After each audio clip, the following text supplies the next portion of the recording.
महाकाल जी की मित्रों, इससे पिछले वीडियो में हमारी बात हुई थी मिथुन लगन की। और उनका रतन पन्ना होता है जिसके स्वामी बुद्धदेव होते हैं। आज बात करते हैं हम करक लगन की जिसके स्वामी चंद्रदेव होते हैं और इनका रतन मोती होता है। और आज आपको दिखाता हूँ 2-3 प्रकार के मोती। आप पहले मोती देखिए, उसके बाद आपको चार्ट पर लेकर चलता हूँ और कुछ तरह तरह की जानकारियाँ आपको देता हूँ जो संभव है।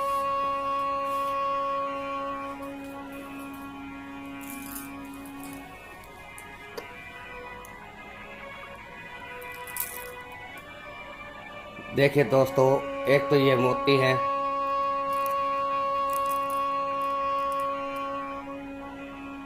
जो मेरे हाथ में आप देख रहे हैं। ये कोई खास कीमत नहीं होती इनकी, आपको 20-30 रुपए क्रेट से हिसाब से कहीं से भी मिल जाएगा। ये एक आम मोती होता है जो कहीं से भी आपको प्राप्त हो सकता है। एक मोती आता है साउथ सी का। साउथ सी के भी कई तरह के मोती होते हैं। वाइट कलर में होता है, सफ़ेद कलर में होता है, ब्लैक कलर में होता है, येलो कलर में होता है और भी अन्य कलर है इनमें। वो आपको दिखाने जा रहा हूँ, 2-3 मेरे पास पड़े हैं और उसकी जानकारी आपको देने जा रहा हूँ।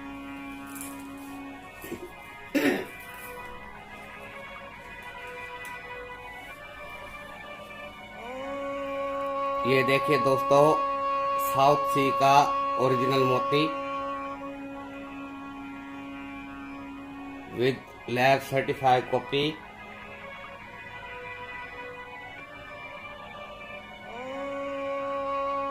और इसके अलावा आपको येलो शेड में भी दिखाता हूँ एक मोती, वो भी साउथ सी में है।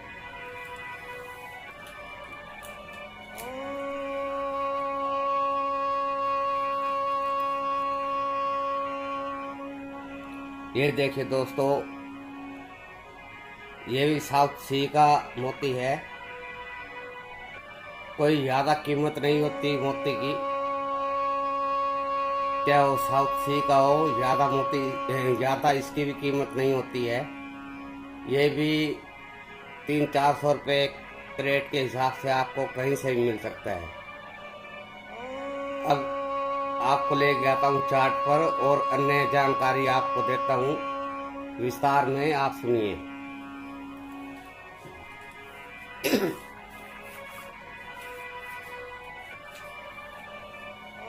देखिए, ये आ गया हम चार्ट पर। खान नंबर 4 लिखा है लगन में। इसके स्वामी चंद्रदेव हैं और इनका रतन मोती है, वो मैंने पहले ही बताया है आपको। किन किन भावों में मोती धारण कर सकते हैं, उससे पहले मैं आपको कुछ और जानकारी देना चाहता हूँ। वो जानकारी दोस्तों ये है, रत्नों के बारे में अन्य तरह तरह की भ्रांतियां फैलाई गई हैं। जैसे कि रत्न कोई जादू की छड़ी हो। मित्रों, ऐसा कुछ नहीं है कि रतन कोई जादू की छड़ी है, आपको डालते ही रातों रात अमीर बना देगा या कुछ मतलब बहुत बड़े कार्य कर देगा। ऐसा कुछ भी नहीं है। रतन मात्र 30% ही काम करते हैं।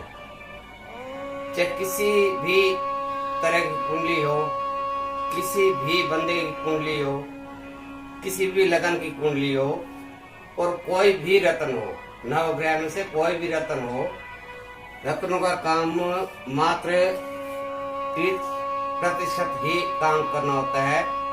रत्न सहायक होते हैं, ना कि रत्न ही केवल काम करते हैं। रत्न के अलावा आपको किसी विद्वान को दिखाकर कुंडली के अनुसार अपने लगन के अनुसार उपाय भी करने चाहिए। 30% रतन काम करेंगे, 30% उपाय और 40% आपके किए क्रम। ये मैं पहले फेसबुक पर अपनी पोस्ट में भी लिखता आ रहा हूँ। जिन लोगों ने देखा होगा उनको पता होगा, जिन लोगों ने नहीं देखा वो देख सकते हैं। आरपी मेहता के नाम से मेरी फेसबुक आईडी है। और एक अन्य बात और आती है रत्नों पर कि रतन हम शुद्धिकरण करके देते हैं। रतन हमारे से क्यों ले? क्योंकि हम प्राण प्रतिष्ठित करके देते हैं। अरे भाई, ऐसा कुछ नहीं होता। जब आप डॉक्टर के पास जाओगे, वो आपको कोई दवाई लिख के देगा तो वो आपको ही खानी पड़ेगी। अगर बीमार आप हैं तो दवाई आपको ही लेनी पड़ेगी, ना कि डॉक्टर को लेनी पड़ेगी। तो इसी तरह ही रतन काम करते हैं। रतन शुद्धिकरण भी खुद करना होता है।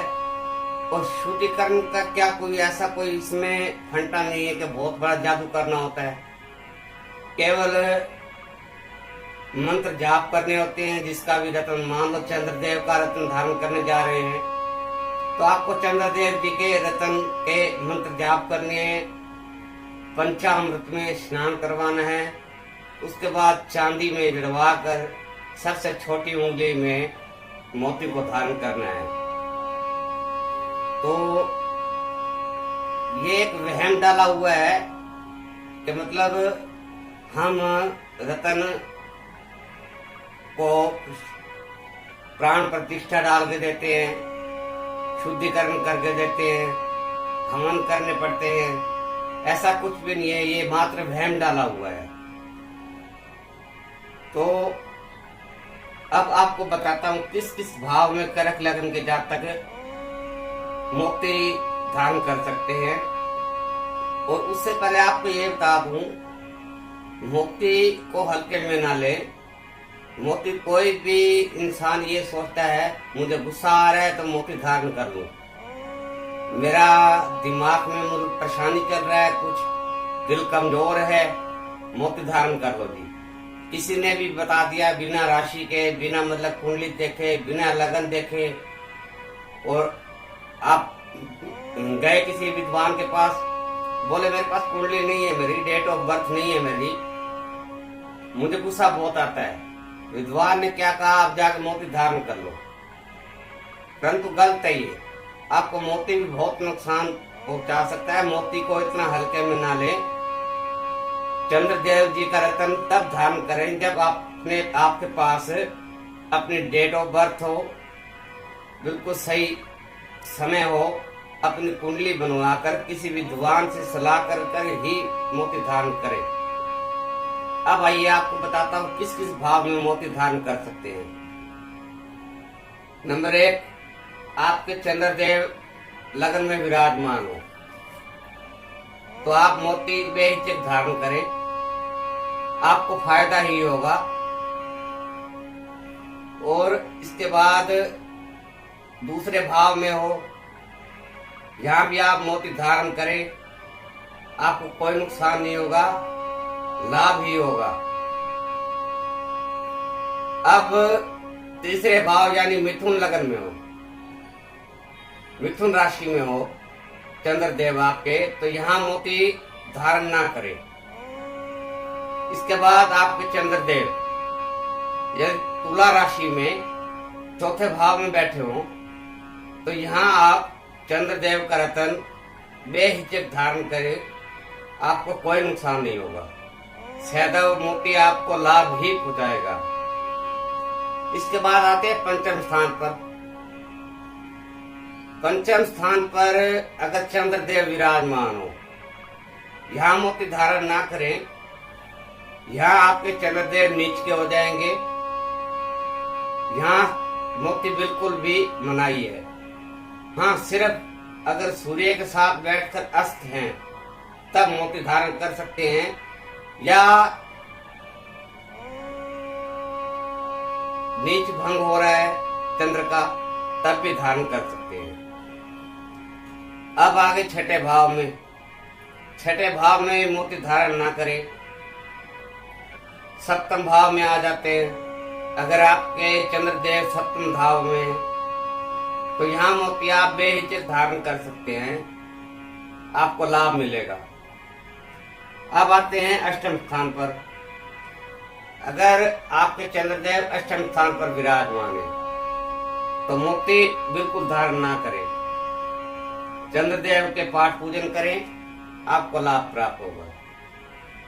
इसके अलावा चंद्रदेव आपके आगे नवम भाव में, यहाँ भी आप चंद्रदेव का मोती रत्न धारण कर सकते हैं। यहाँ भी आपको चंद्रदेव जी के लाभ ही प्राप्त होंगे। कर्म भाव में चंद्रदेव बैठे हो, यहाँ भी आप चंद्रदेव का रत्न मोती धारण कर सकते हैं, आपको कोई नुकसान नहीं होगा। इसके बाद एकादश भाव में बैठे हो चंद्रदेव, यहाँ आपके चंद्रदेव उच्च के हो जाएंगे। यहाँ पर ही आप चंद्रदेव का मोती रत्न बेहिचक धारण कर सकते हैं। चंद्रदेव द्वादश भाव में आ जाए, द्वादश भाव में भी आप चंद्रदेव का रत्न धारण ना करें।